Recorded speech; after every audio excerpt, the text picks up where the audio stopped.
Hey guys, Robbie Ray here again. We're getting further along in our rebuild job here. I just wanted to point a couple things out before we're going to get to these components in a minute. But I might not have said early on that when dealing with any automotive stuff, especially nowadays, because I noticed when I was taking this apart that most of it's off right now, you see. It may be confusing to some because it'll say, you'll be looking here on the right side, it'll say left. Like that cam phaser has an L on it, and the one on the left from this view has an R on it. So just so you guys know, all things automotive, when they say left and right, they mean, this is how I picture this. It sounds silly, but if you could picture you were sitting on top of the transmission, like in a regular car, trans would be long, If you're sitting on the transmission, left is left, right is right. Same as other parts. They mean sitting in the driver's seat. Now, they don't say passenger side or driver's side because of other countries. It could be left-hand drive, right-hand drive. So they always mean, when they say left and right, they mean sitting in the driver's seat looking outside the windshield. So in this case, because of course the motor is mounted sideways, you have to envision it being, turn that way, turn the correct way. So I just want to point that out because when you guys put this stuff back together and you open up your shiny new box of parts, the cam phasers are going to have an L and they're going to have an R for the intake ones anyway. So be real aware of that that's what they mean. It's, it's from the other side of the motor. But anyway, moving on. So a couple of things I wanted to point out that I inspected on the heads here. I got the heads cleaned up over here. And certain ones I knew took a really big impact. Like you see here where I have that X. That was the most intensely bent valve right there. So I looked at all of it anyway, but I took a really good look at the valve guide right here to make sure it wasn't split on the end or cracked or anything like that. And plus your valve seats. You can't put these in yourself, only a machine shop can do that, but just to make sure nothing got gouged or got knocked loose.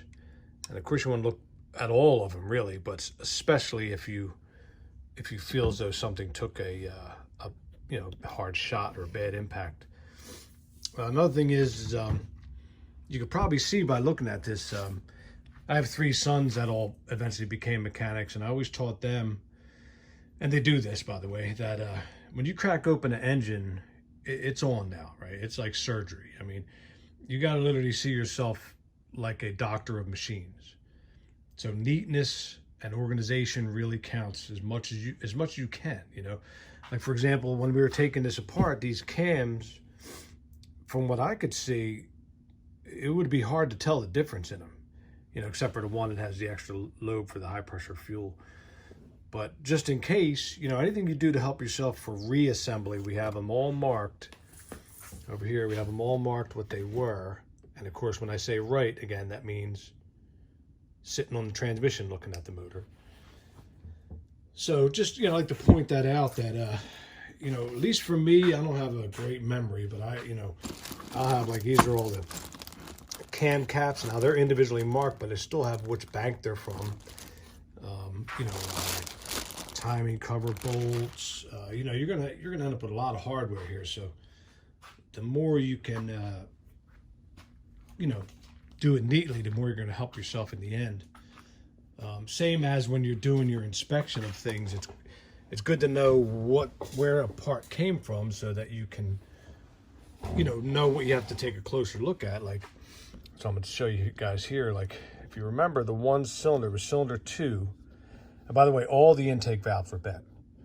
So I have, like these were number 4 intake, as my brother-in-law's writing, but you get the idea, so we know what we're looking at when we inspect these things. So, this is the one from number 2 intake that actually blew to pieces. Let me see if I can zoom in here. Hang on. I think I can. Yeah. Okay. So I luckily I found, And you guys probably don't care. I know it's not your individual story, but where the heck is it in the camera here? There you go. Luckily, but I'm suggesting you do similar things, is what I'm saying here. Let me focus. I found most of the needle bearings. I'm missing, I think, probably about 3 of them. And I'm hoping they're down in the oil pan, but I'm going to continue to look for them. But it also enabled me to, kind of see what the weak point is on this thing, right? Because you see where it blew apart on the edges there. So when I inspect mine, or not mine, but the other ones, I'm going to be looking for stress cracks along these edges where the one blew up.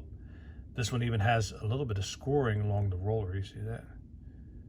Which is kind of not really great news. To make sure it's not galled out in there and that the roller works smoothly.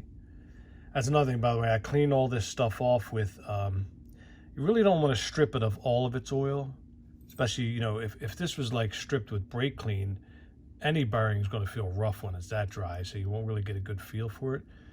I'm using actually paint thinner. Hang on.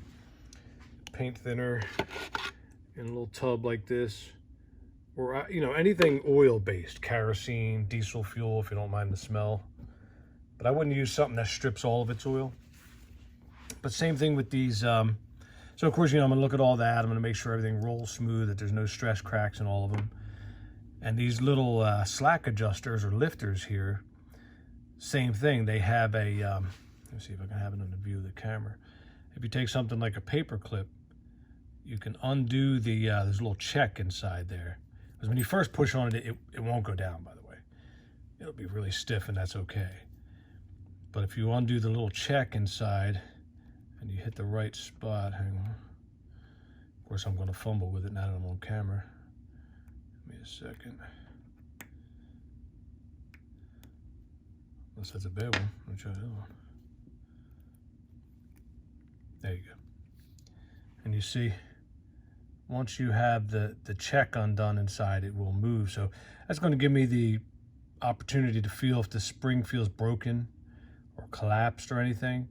And also, in case I forget to mention it when we get that far, when these are clean and inspected and ready to go, I'm going to submerge every one of these in clean oil, and I'm going to prime them and pump them full of oil first for startup, okay? So I just wanted to point that out. And that was about it for now, guys. We're going to be lapping valves soon. Oh, one other thing is, I ordered all new valve springs for this because I'm a little nervous. Valve springs, especially these beehive ones, are only a single spring.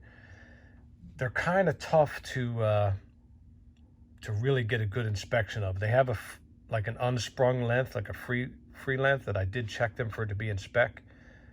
But as soon as I Googled valve springs for these motors, I kept seeing like tons of forums about, like one guy said, I think he had 43,000 miles on his. And he's like, oh, a valve spring broke and I dropped the valve, which, you know what that means, right? Drops into the cylinder, it gets munched to all heck. And in his case, it was warranty, but, they have 80,000 miles on them. There is special equipment for checking them under load and stuff, which I don't have that equipment. So, it's your call on that one. But for me, just to be on the safe side, it's all apart. I figure, put new springs on and they, then they're not fatigued. But either way, I would look at your springs. If you're going to reuse them, make sure that none of them look collapsed more than the other. Or if you can get the spec, if I think of it, I'll put an overlay of what that free length spec is, because I forget off the top of my head. But okay, guys, that's it for now. We will continue on, and I'll keep you guys posted what I'm doing along the way. Thanks for watching.